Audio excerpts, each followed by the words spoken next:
When I flip the lights on, I've got John Kearns dead on my floor in my living room. His wife killed him. The capsule she gave him had potassium cyanide in it. Says, I'm going to give you a 15-minute window where I'm going to offer you a one-time deal only to save your wife's life. She runs off with him and my son 2 weeks after I get out, and I never hear from her again. I'm here to do my time only.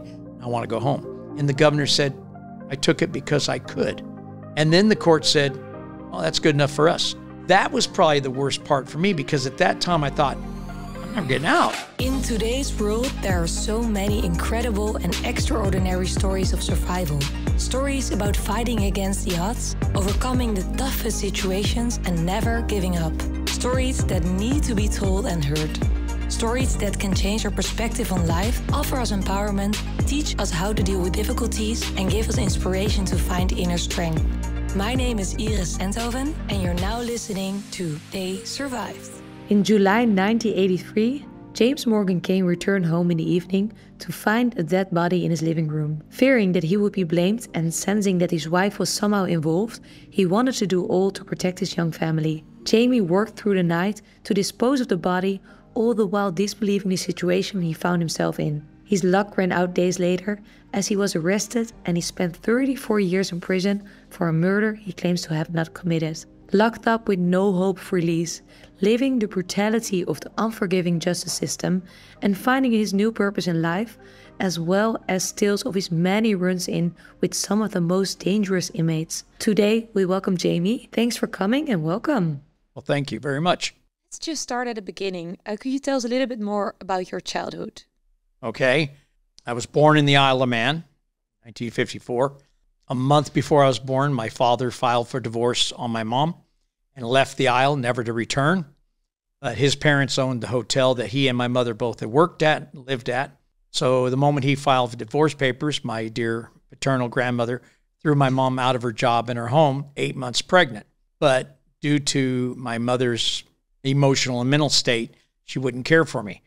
And my grandmother had sent a woman from the hotel, girl actually, 18-year-old girl named Martha, to check on me. When she saw that, she was coming over and actually caring for me. When I was a week old, my mom got me baptized in my grandmother's parish Catholic church. My mother had been born Church of England, and my dad was Roman Catholic. So when my mother married my dad in 46, her family wrote her out of the family Bible. She was dead to them and stuff, because at that time, it was that kind of thing. It would be, in like some cases today, if Jewish and Muslim married, some families wouldn't accept it. About a month after I was born, my mom left me on my grandmother's doorstep. She left, never to return to the Isle. So with the help of the church, my grandmother made arrangements for me to be shipped away. And the girl Martha was sent along with me to care for me. I was then sent to St. Joseph's Orphan Asylum, which you could tell is a warm and fuzzy place by the name alone, ran by the Grey Nuns of the Cross.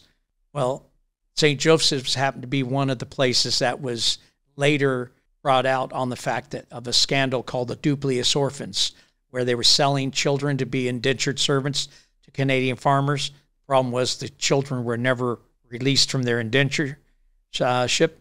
And also these same nuns were putting healthy children into mental hospitals in Canada and America to get money paid for. And if you take a perfectly normal child at 3-4 years old, put them in for 30-40 years in a mental hospital, they'll either die or adapt to the surroundings. So Martha saw that happening. I got ill a few months after I was there with a fever and stuff. How old were you at this point? I was 6 months old when I went. Okay. And I was probably about 10 months old when I got ill. So the purpose of this trip was really to like get rid of me, hide me away from because if I'm not there, nobody would think to talk about me. Yes. It's, you know, it's a secret to getting rid of their problems here, putting you put me somewhere else. Martha had seen what was going on, and she stole me and took me into America. And my mother had left her passport. They told her to give it to me in case I wanted to find my way home, like a breadcrumb. And so Martha took my mom's picture out and put her picture in, and she started using my mother's name, which was Moya Iris Kane. Yes. And so I grew up thinking Martha was my mom, you know, and she was with me for roughly 13 and a half, 14 years. when I was just about ready to turn 14, this man, Dr. Wetmore, who Martha had worked for, because Martha had been trained in silver service, which is a very high-class quality domestic service in the UK. And anyway, Dr. Wetmore had adopted a boy and a girl. Something happened to the boy. Nobody really knows what, but he had to go away. And nobody has ever found or heard from him since. So when Martha's health deteriorated between drink and bad relationships, he offered to take me and, quote, adopt me and make sure I'd had a good life. And now he said that he purchased me from her. That I have no verification, but he, in a statement he made to immigration, he said that. But he gave me that child's identity and told me, this is who you are now.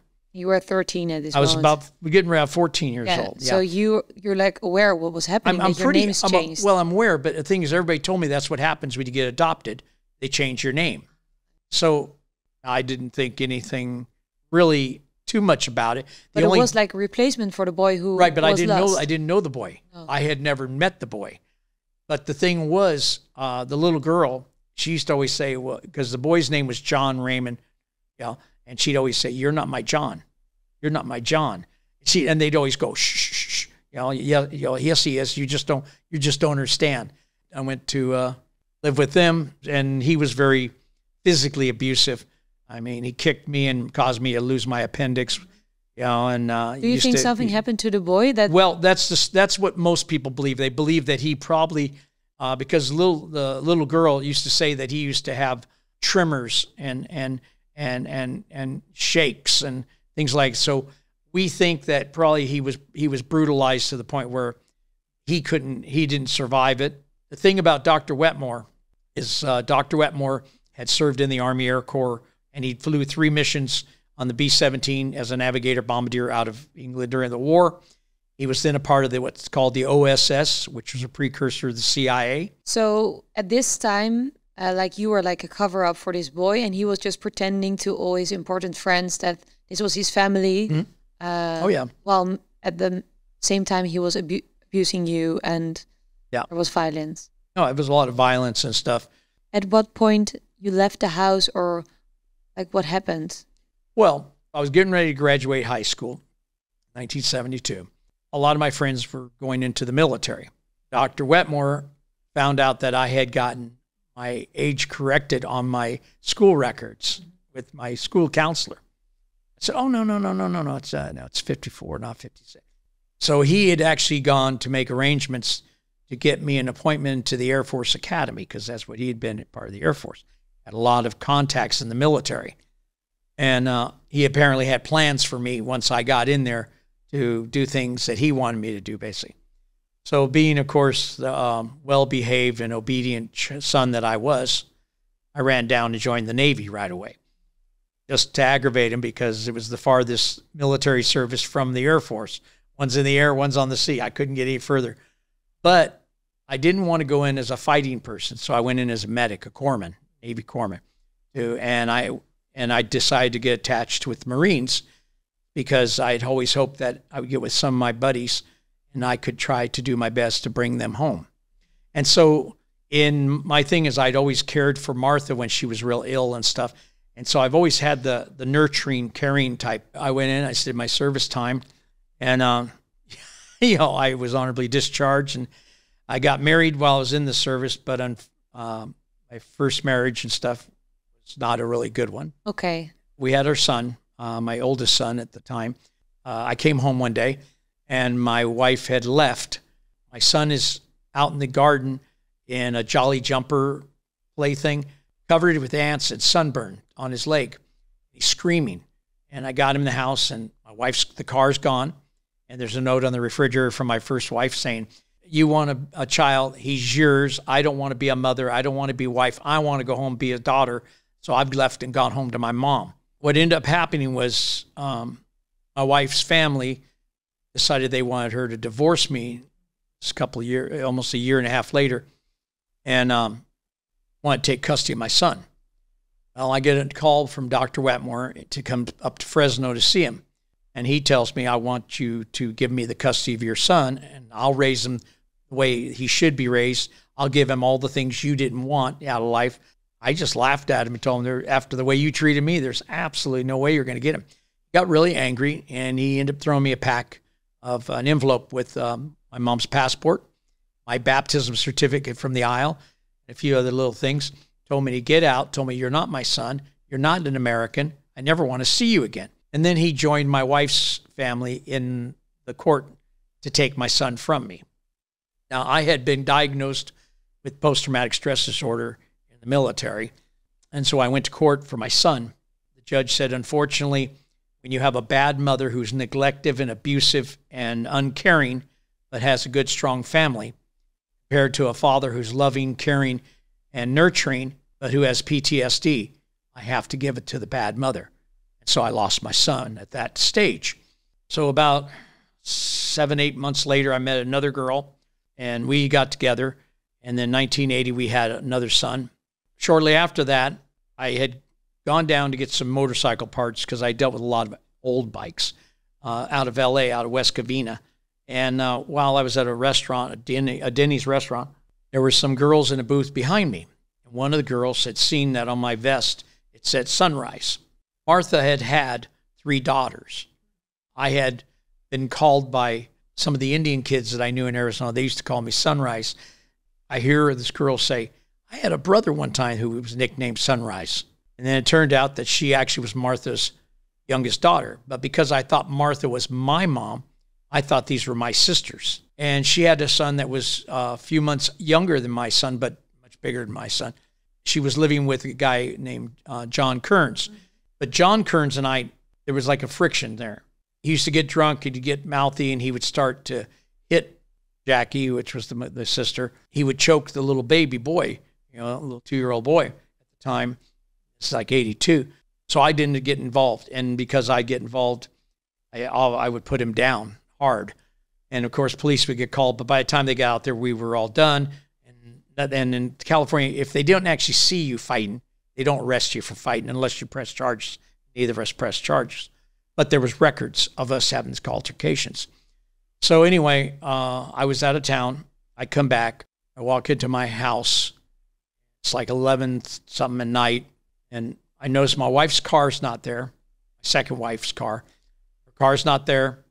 Lights are off. And when I flip the lights on, I've got John Kearns dead on my floor in my living room. And I've told people, I dealt with enough dead people in the military. I knew what dead is. I could check. But there were no marks on him. The thing was, he had been arrested 2 weeks earlier for assaulting Jackie and for choking the little boy out that my wife and Jackie took both of them to pull him off him. And then he had punched her up while they were driving. She drove to a battered women's center, got him arrested. He was arrested with a boot knife, a sword cane, and a .25 automatic pistol in a wallet holster. So he'd been in jail for 2 weeks. And I had told my wife not to have anything to do with him. Don't let him come to this house or nothing.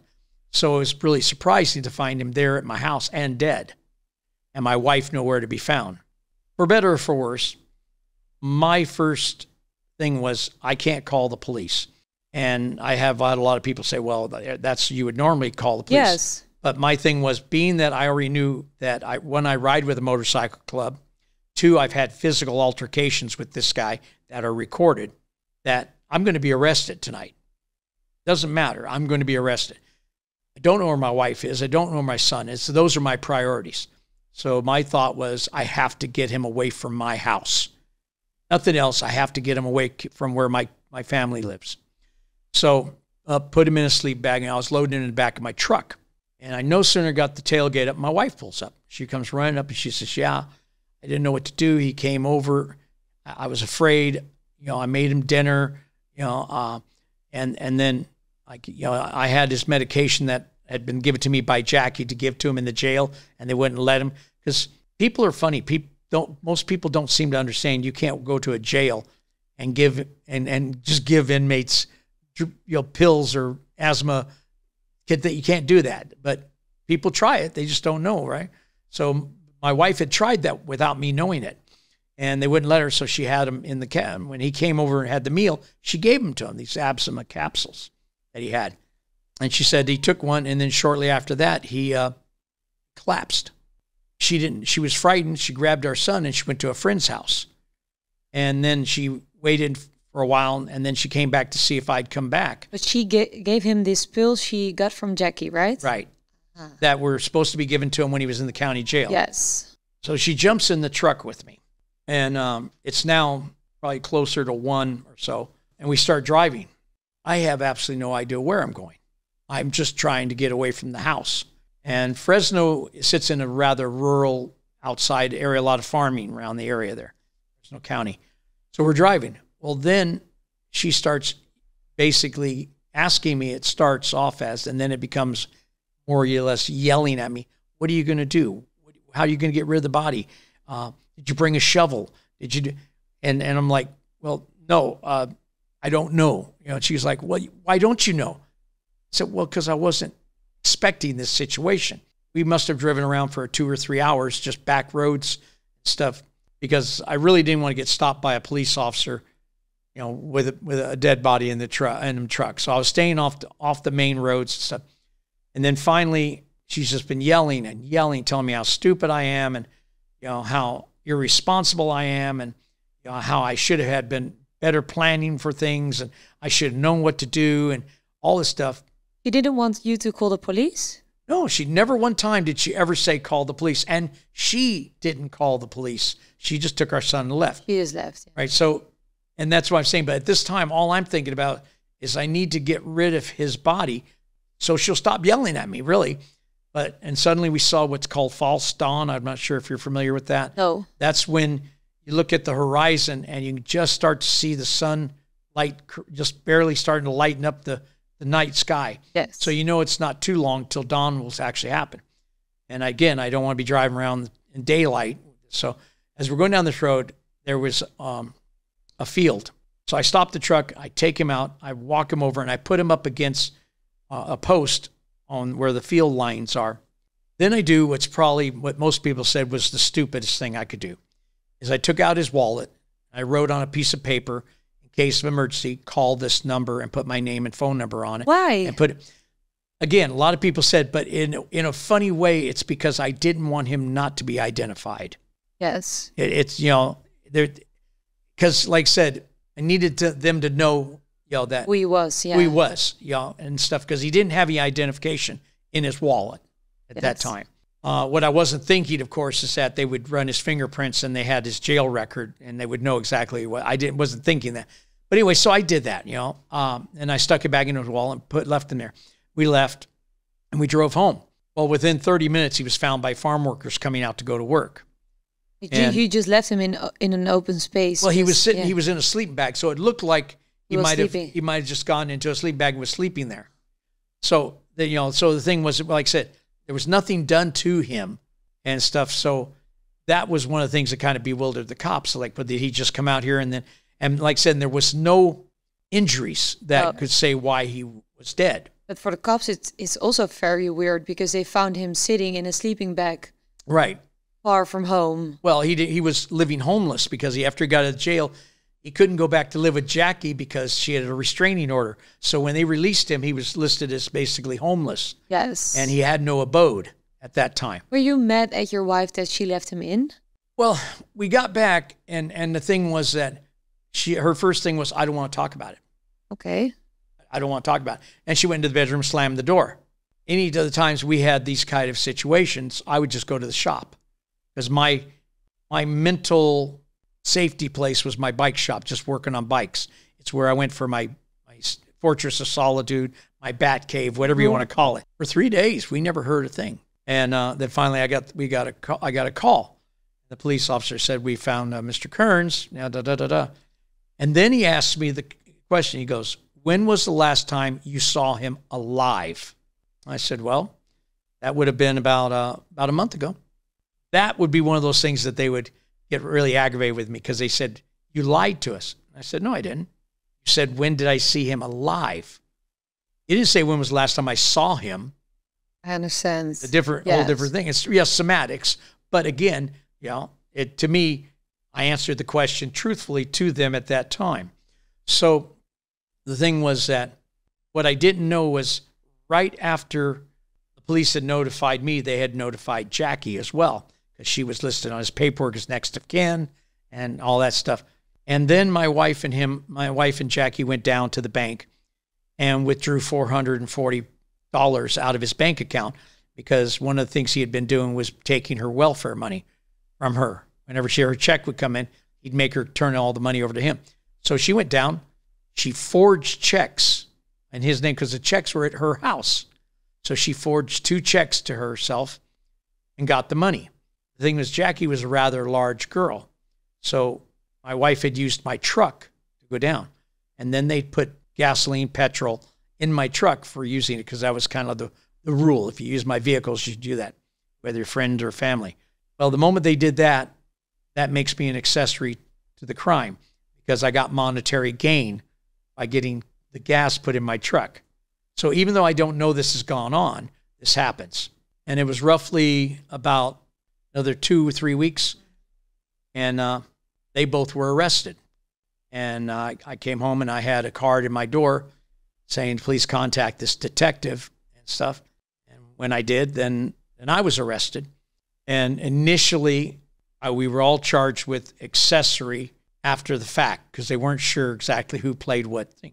When the coroner's report came back, coroner's report had it down that he had been strangled, death by strangulation. That took me totally by surprise, because I'm like, could have been at my house, could have strangled him. So they all still had us in there. They're still trying to figure out what they're going to charge everybody with. They don't know if I've had an altercation with them and then I choked him and that just went too far. They don't know this. I'm not, as they say, being cooperative, because I'm telling them I have absolutely no idea what you're talking about, which was true. No idea what they were talking about. Then they decided to charge Jackie with forgery. They threatened her with 18 years in prison for the 2 forged checks. She immediately panicked, and she got a hold of her attorney, and the attorney called the district attorney's office and says, have we got a deal for you? You'll give my client total immunity on all charges. She'll be your primary witness in the death of John Kearns. I said, okay. So tell us. He said, his wife killed him. The capsule she gave him had potassium cyanide in them. Her husband didn't know anything about it. All he ended up doing was moving the body to try to cover up what had happened at the house. Well, now they go back to the coroner. They do another autopsy, and guess what they find? Potassium cyanide. So now my sister, or who I think is my sister, turns out we're not related at all because Martha wasn't my mom, is the prosecution witness against my wife. So she is free from all charges and telling the truth? Well, that's the thing. She's supposed to tell the truth. But there was a newspaper article where she actually admitted in court she had lied about a few things here and there, but they weren't really that important lies. But the idea was she wasn't totally being truthful, because she had forgot to tell them that she had actually given the capsules to my wife, and she forgot to tell them that she'd actually been given the capsules by Dr. Wetmore. So Jackie gave the pills to your wife, but your wife... Because Jackie had a restraining order, so she couldn't take him to the jail.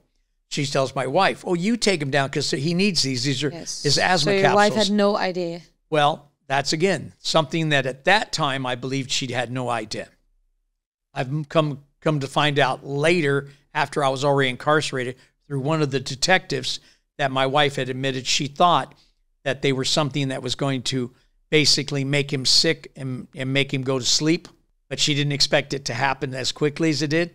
So she didn't know that they were supposedly going to kill him. She just thought it was going to make him like really ill. Yeah, but she gave him these pills, which made her culpable to that thing.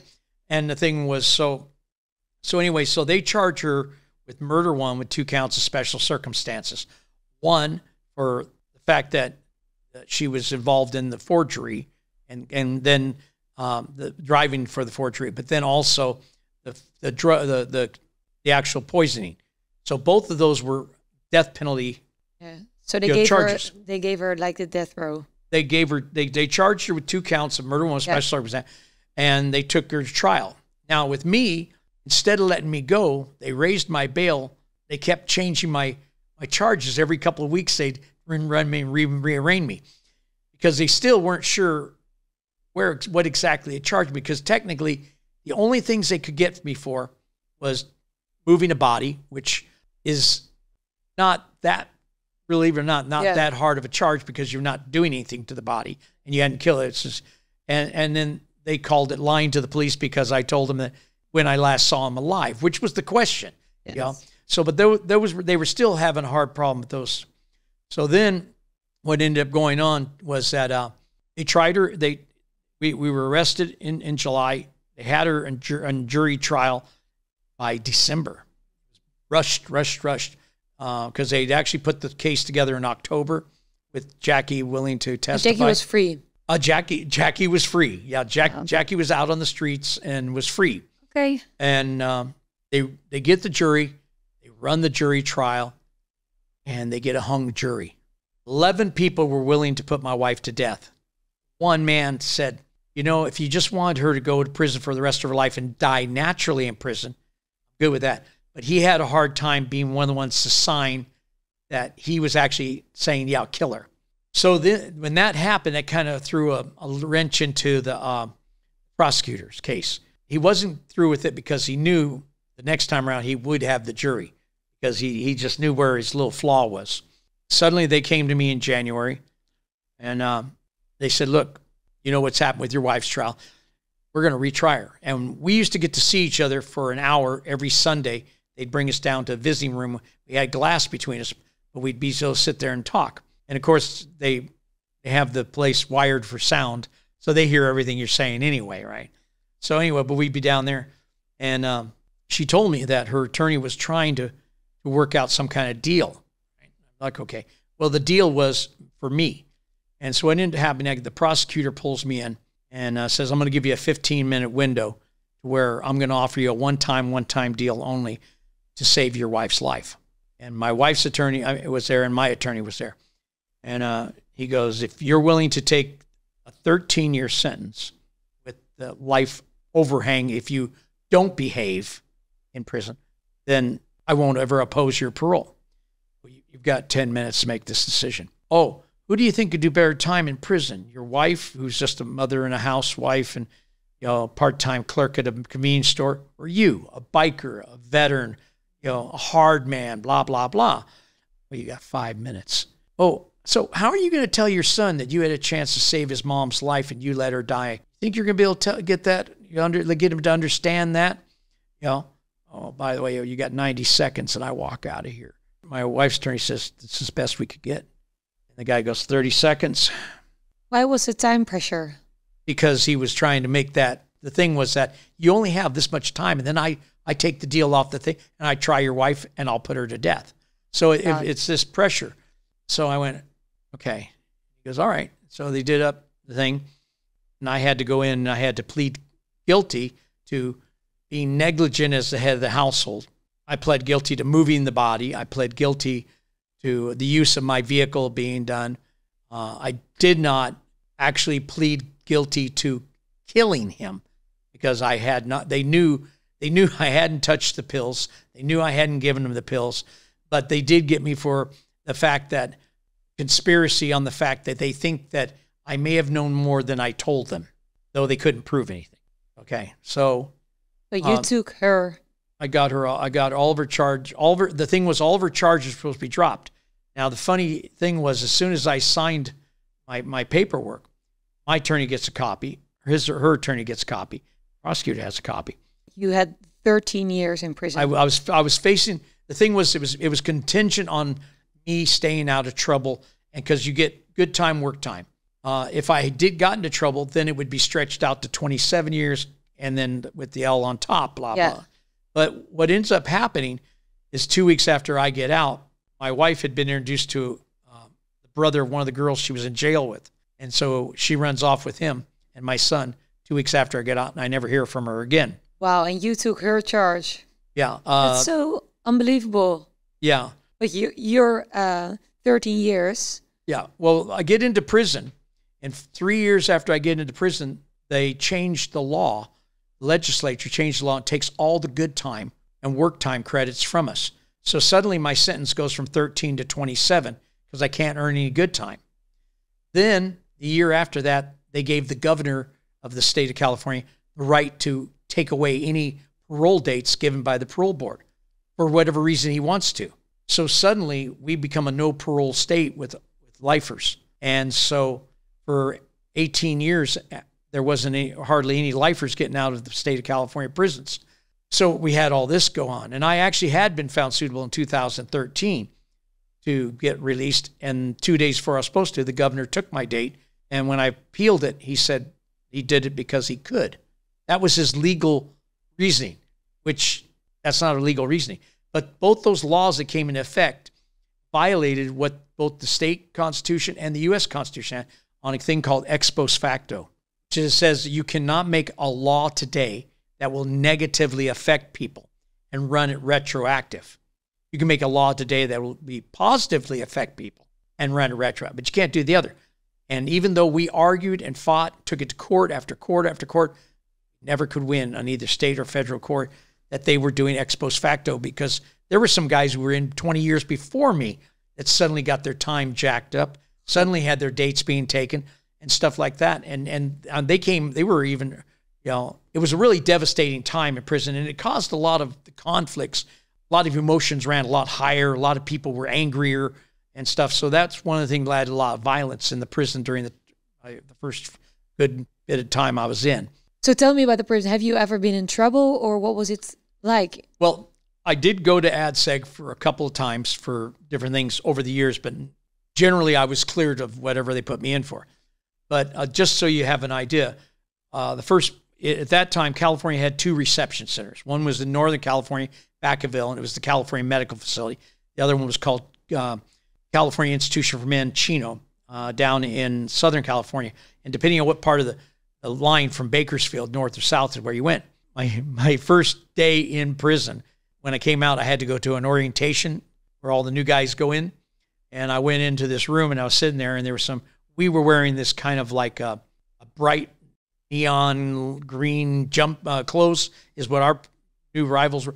All the regular inmates, mainliners, were wearing blue jeans and blue cabaret shirts, Chabris shirts and stuff.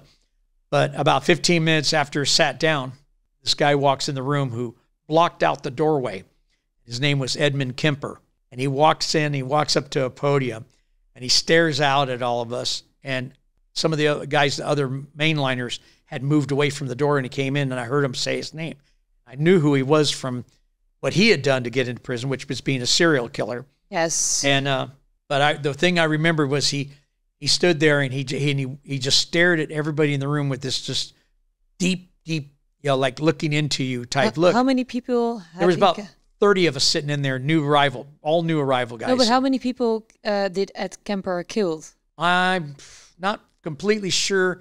I know it was his grandparents originally, and then he got out, and his mom and one of her friends, and then a number of co-eds.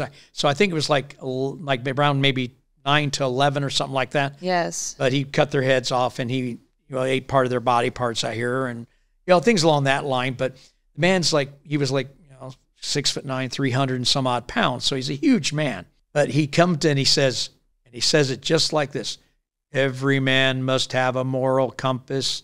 You must never deviate from your moral compass.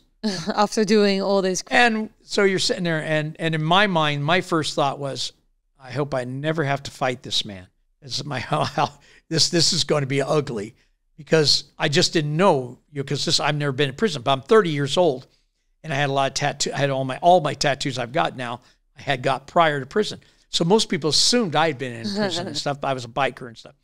But so that was my only actual involvement with Ed Kemper, was just that momentary when he came in, and then he turned around and left.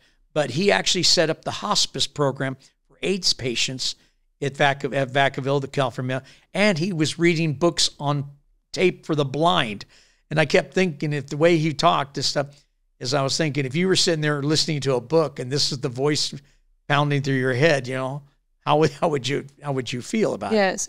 At this point, you had 13 years, but there were other people lifelong. Oh yeah. Okay. There were a number of people, and like I said, and then there was a guy named Ted Starusky. Yes. Theodore Starusky.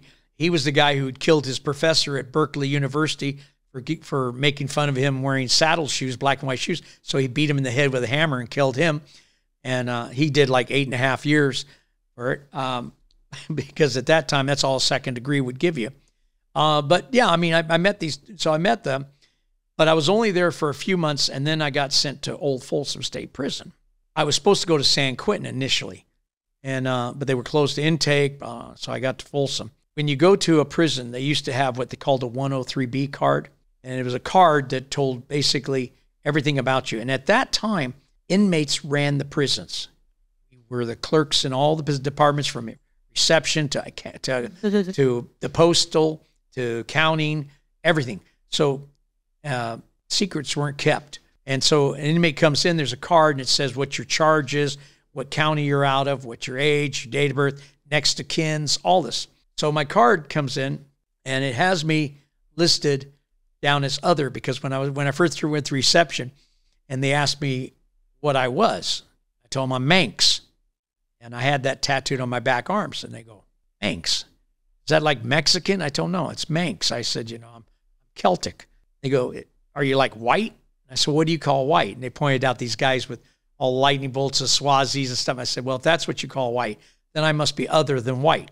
And at that time, prison only allowed you to be white, black, Hispanic, or other. And other took in Asians, Middle Easterners, Central South Americans, and all Pacific Islanders. So by me telling them I was from the Isle of Man, I was an other because I was an Islander. So when I got to Folsom, and the guys in the reception, the inmates look at me, they look at the card, and so they sent somebody from Fresno County to come talk to me. Yeah. And of course, one of the things I'd always done is I'd picked up languages. And one of the things, because Martha, I had picked up some Gaelic. We used to speak Gaelic. We used to call it mommy speak when I was little. The guy goes, you sure this guy's white? He doesn't even speak English. And of course, it was one of those kind of things. So, but it caused a situation to where the Aryan Brotherhood didn't like the fact that I didn't want to be a part of their group. Yes. And I explained to them, I'm here to do my time only. I want to go home. And so that started where within a week I was in my first fight. Boxing rings, we had what's called a smoker ring. I had to go in there and fight. Guy underestimated me because they didn't know anything about me. They just assumed I'd been in prison. They knew nothing else about me. Knew I'd been by the bike club because I got a club patch on my arm. And so the guy was bigger than me, but then I've never fought anybody smaller. So I was able to put him down hard and fast. Basically, the first 5 to 8 years of my time, I had numerous fights, and it built a reputation up to where I basically didn't have to fight the last 20 years of my time, but I could stand up for guys who couldn't fight. But were these like fights just happening or like organized fights? Well, this was basically, the smoker's ring was a boxing ring we had on the yard. Yeah. You challenged somebody to go in there, and it was like sanctioned by the guards for us to go in there. Because if you got in a fight there, no matter what happened, you couldn't get a write-up. Couldn't get a disciplinary for it. Yes. So it didn't matter how badly you hurt the guy. And it wasn't a boxing thing like a normal Marcus of Queensberry rule. It wasn't that kind of thing. Or like you would go in there and it's just a brawl. Survive. You survive. It's whatever you can do to survive. You can do whatever you have to. And I had a couple of the fights in there. I came out and as the winner, though not necessarily unscathed, but I came out the winner on them. And it just gave edge. And then there were a few fights after that out of the ring. And again, because people were underestimating me, I came out the winner. And yes, I had to hurt a few people a few times, more so probably than I needed to, but I needed to get the point across that leave me alone. I don't want to get in trouble. I just want to go home. Leave me alone. And that's one of the things people couldn't understand, because so many guys in prison can't make it on the streets. So they come back in because that's the only place they can function. I always thought I was going to be out on the streets, and I've always felt that I'd be able to function. Yes, getting out and what I've gone through since I've been out, been a bit of struggle at times, but I'm not willing to do anything to get back in. Yes. And at this point, there was no contact with your wife. The next contact I had with my wife was when my son was about 9 years old, and I got notified by the American Red Cross that he'd been killed by a drunk driver while riding his bike. So sorry to hear. And then many, many, many years later, like only about 6 years ago, come to find out the oldest son wasn't my son. He was Dr. Wetmore's son, through an affair my wife had with Dr. Wetmore, which is why Dr. Wetmore wanted him to come to the family. I understand. And that boy he was really angry at me when I got deported because his mom kept telling him, no, he's from Arizona. No, he's an American, all that stuff. So he actually took to the airways type thing and has bad mouthed me and stuff about the things because we both did DNA testing.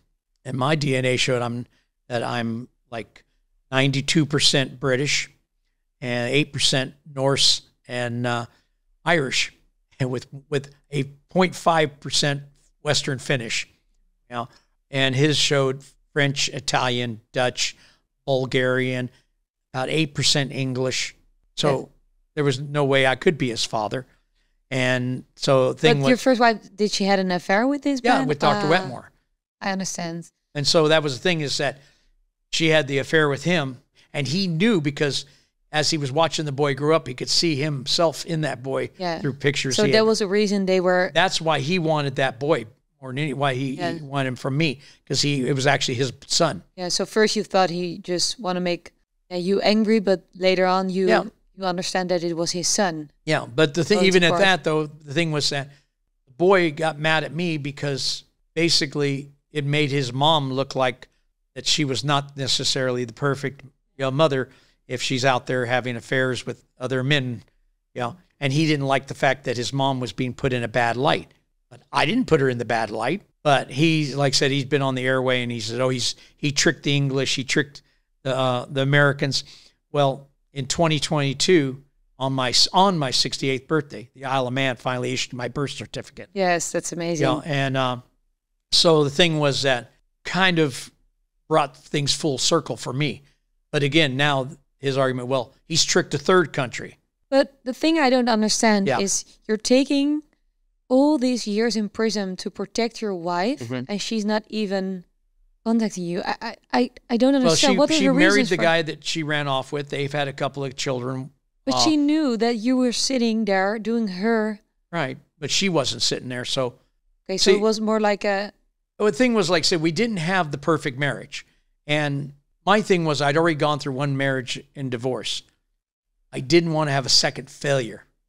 That's why, to me, I blamed myself a lot for my first marriage falling apart, because I figured I must not have been doing something right if she wanted to leave me. I'm working, I'm giving her a home, I've given her a child, I'm everything but something. I'm failing some, and that's how I looked at it, is that I failed somehow, and I didn't like the idea of failing. And that's why when the second one, even though it meant me going to prison, I thought this would show her that I was really trying to hold us together as a family and all this stuff. I know it sounds really silly now, but... Yeah, but do you, regret that? Well, because I've had a lot of people say, do you regret it? And the thing was that I don't regret saving her life. I have a feeling, had I known more about what had been going on, that I might not have been so easily swayed into doing it, particularly since the fact is that the most they could have given me if I hadn't taken the deal was 9 months, and I would have already served that time in the jail. So it's one of those things, that hindsight's 20/20. You look back and go, I should have done this, should have done that. Yeah, but 34 years. But I wasn't expecting 34. No. But the thing is, once it happens, once you're stuck in there, so then the whole point that I had, once I realized that I'm going to be here, is I did everything. What can I do to make sure I don't become institutionalized, which even the board mentioned numerous times. They were amazed I wasn't institutionalized. How am I going to make my way out here? But here's a thing that a lot of people don't realize. Whatever mental age you are when you go into prison, quite honestly, that's what mental age you'll be when you get out of prison, unless you really do some things to change it. And that's why I knew guys who had been 14, 15, 16 when they went in, and they're my age now getting out, and they're still thinking about going to high schools and colleges to get girlfriends because they can't see that they're now a 60, 65, 70-year-old man. You had the same? Well, no, my thing was that I always had a different view on things.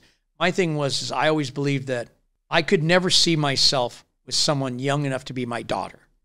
To me, it didn't work. So I always believed that I would have to be with someone who was within about 10 years of mine and stuff. So the whole time I was in prison, I never looked for girlfriends and stuff like that because I didn't want anybody doing my time with me.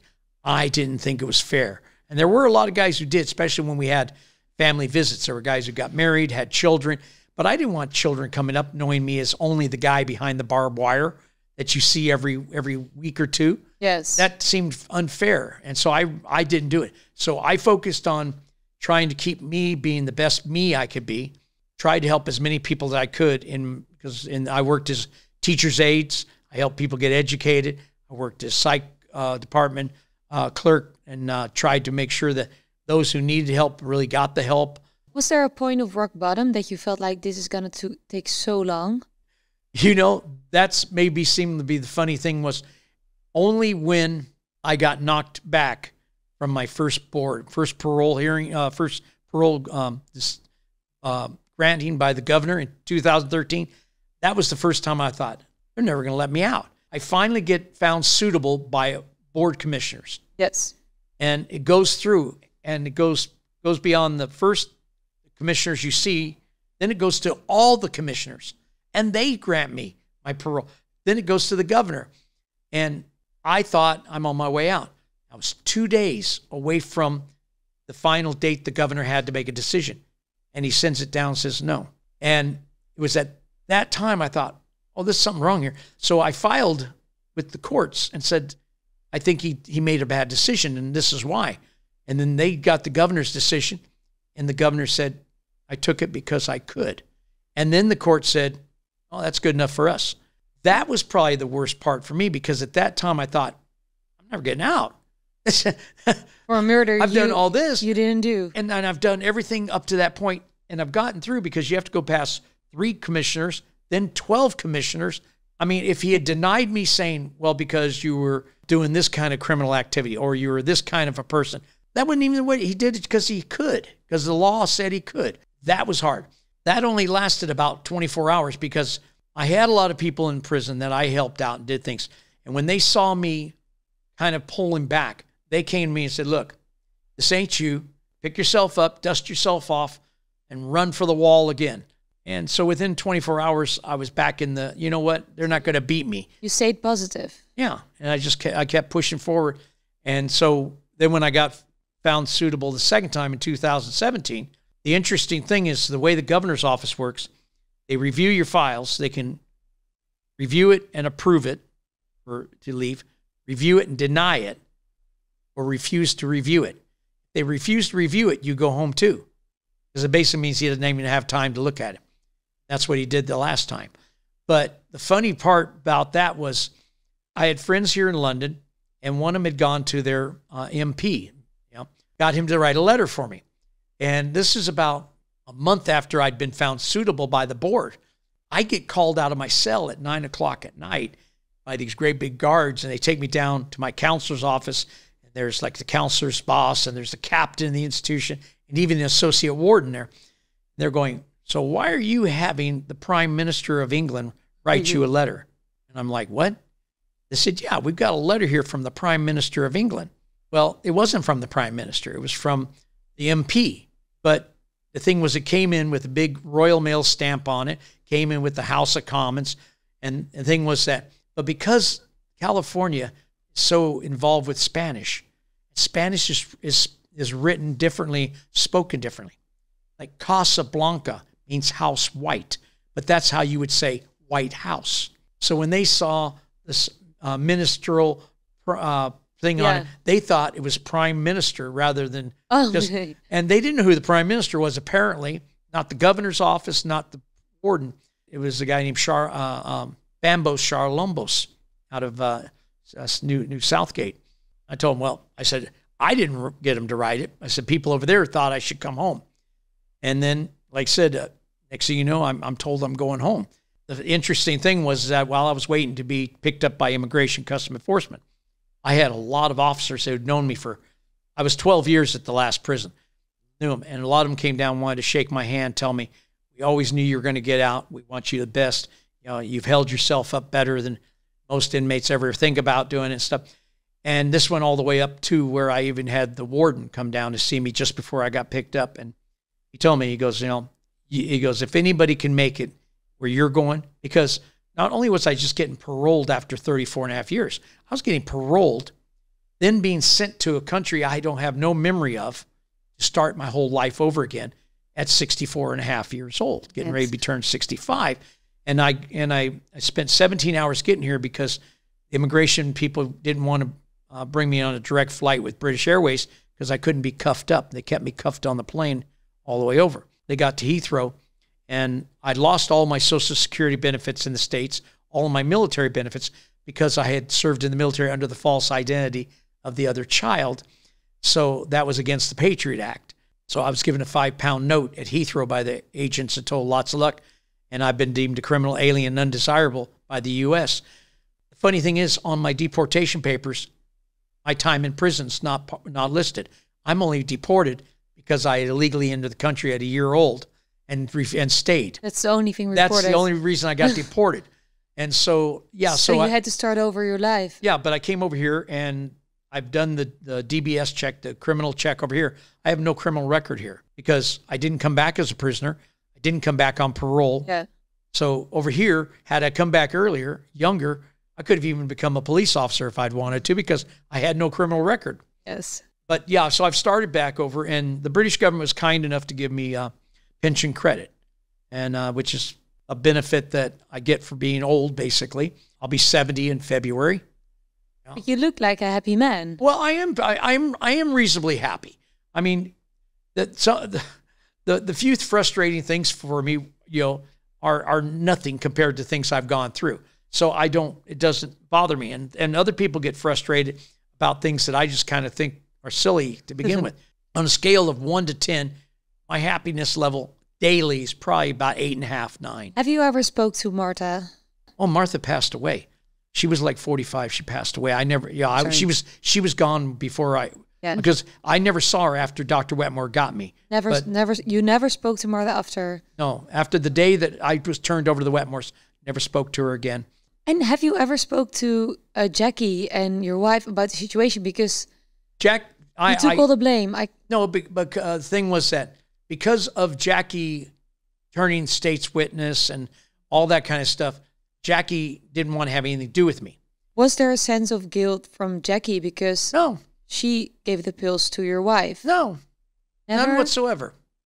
Oh my God. But what we found out also is that it turned out that the prosecutor in my case had been Dr. Wetmore's teacher's assistant at the university for 4 years, and both the judges had been students of his. Okay.